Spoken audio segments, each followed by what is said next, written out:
Railway police, শুধু ডাক্তারদের police নেই।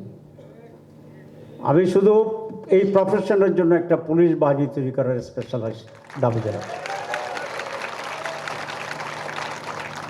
ডাক্তারদের গায়ে হাত দিলে দেন অ্যান্ড দেন ওয়ারেন্ট, তারপরে অ্যারেস্ট, মুক্তি পাবে কি না এটা আপনার ইনভেস্টিগেশন।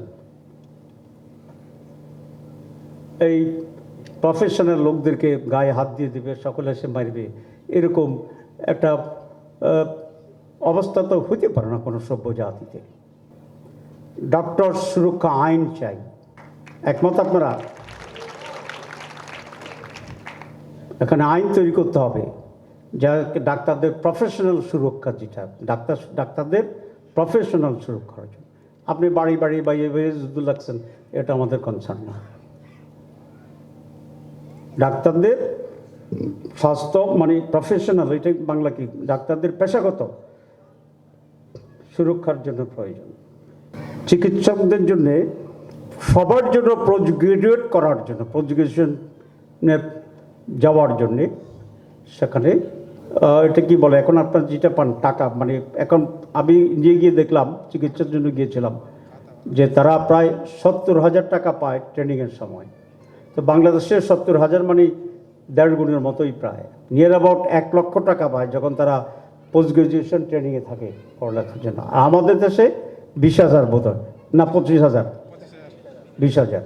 তো এই 20,000 কারা পোস্ট গ্রাজুয়েশন করে? যাদের একটু বয়স হয়ে গেছে, যাদের অনেক জায়গায় সে বিবাহিত, তার ফ্যামিলি রেসপন্সিবিলিটি আসে অটোমেটিক্যালি, কিন্তু সে 20,000 তো নিজেই চলতে পারে না।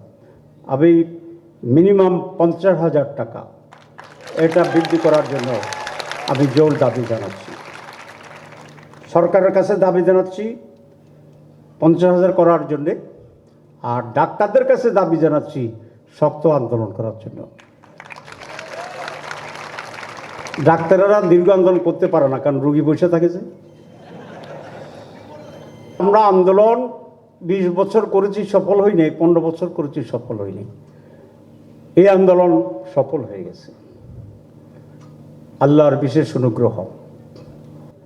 কিন্তু আল্লাহ বলে যে অপেক্ষা করো 7 সেকেন্ড। আমি কয় বছর? 15 বছর।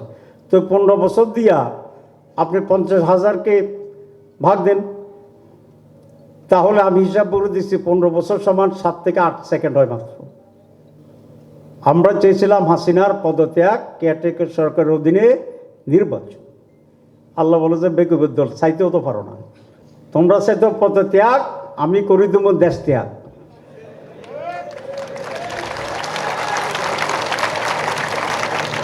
তাহলে আল্লাহ কি আমাদের সাথে আছে না নাই? আছে। স্বৈরাচার বিরোধী আন্দোলন,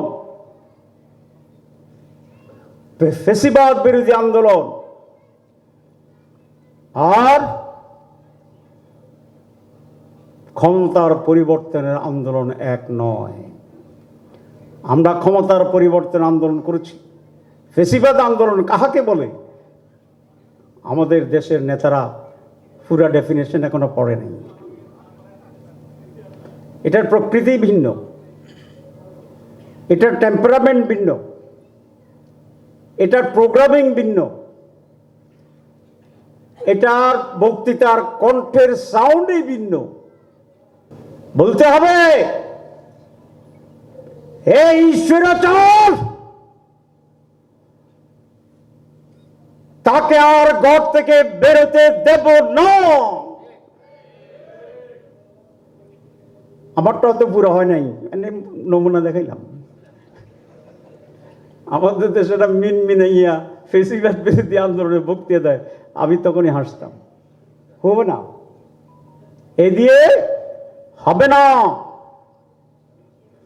আপনি বলতেছেন স্বৈরাচারের বিরুদ্ধে রক্ত এবং জীবন দিয়া লড়াই করিতে হইবে, আর একটা ফটকা ফুটাইলেও আপনি দৌড়াইয়া ফলাইয়া গেলেন একই মঞ্চে। এরকম হয় নাই?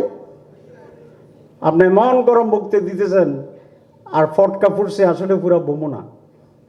আপনি দৌড়াইয়া যদ্দূর আহত হয়েছে স্বৈরাচারের কারণে না, নিজেরা দৌড়াইতে গিয়া ফালাইয়া ফায় ফা লাগিয়া আহত হয়েছে নিজেরা নিজেরা।